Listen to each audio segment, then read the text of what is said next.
semakin majunya ilmu pengetahuan di bidang teknologi, maka semakin banyak kendaraan yang berlalu lalang. Hal ini dapat mengakibatkan banyaknya polusi yang terjadi. Untuk mewujudkan program Go Green, maka diperlukan penanaman tanaman hijau.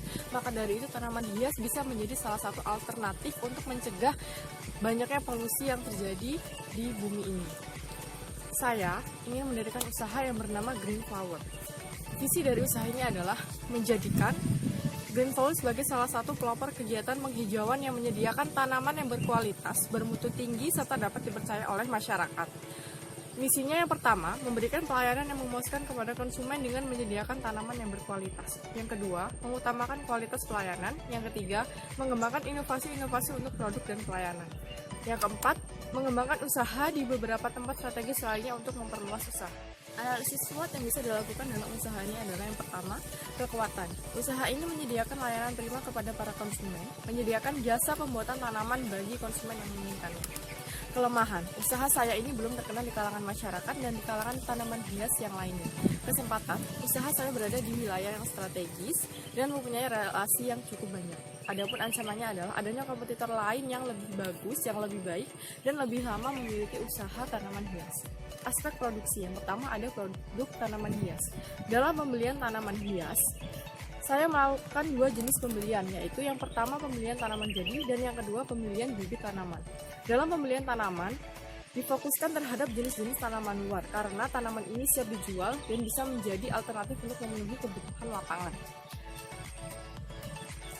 Dalam pembelian bibit tanaman, membeli bibit yang berumur kurang lebih 1-2 minggu sehingga harga tanaman masih dikatakan murah. Kemudian akan dilakukan proses perawatan hingga tanaman berusia 6-8 minggu. Pada saat inilah tanaman siap dipanen dan dipasarkan.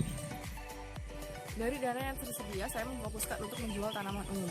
Hal ini dikarenakan jenis tanaman ini laku di pasaran dibandingkan jenis tanaman khusus. Proses penanaman. Aktivitas yang dilakukan meliputi pembibitan tanaman, melakukan eksperimen perkawinan silang antar tanaman untuk menciptakan jenis tanaman dengan spesies yang baru. Kemudian dilakukan proses perawatan tanaman yang terdiri dari proses penyiraman, pengecekan kadar air dalam tanah, hingga penyemprotan pestisida untuk membunuh hama yang ada pada tanaman. Ada aspek keuangan. Untuk usaha ini memerlukan investasi sebesar 5 juta rupiah untuk keperluan perawatan tanaman, pembelian bibit, pembelian pupuk, pot bunga, dan alat-alat berkebun seperti gunting, cangkul, dan pisau.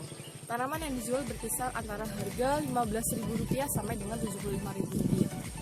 Apabila tanaman yang berharga Rp15.000 ditargetkan dalam sebulan terjual sebanyak Rp60.000, maka keuntungan yang diperoleh sebulan sebesar Rp900.000. Ada analisis kelayakan usaha, yaitu payback period, di mana waktu yang diperlukan untuk mengembalikan modal usaha yaitu selama 5 bulan, jika mendapatkan per bulan semula Rp900.000. Usaha tanaman hias ini termasuk usaha yang cukup menjanjikan karena memiliki peluang usaha yang besar.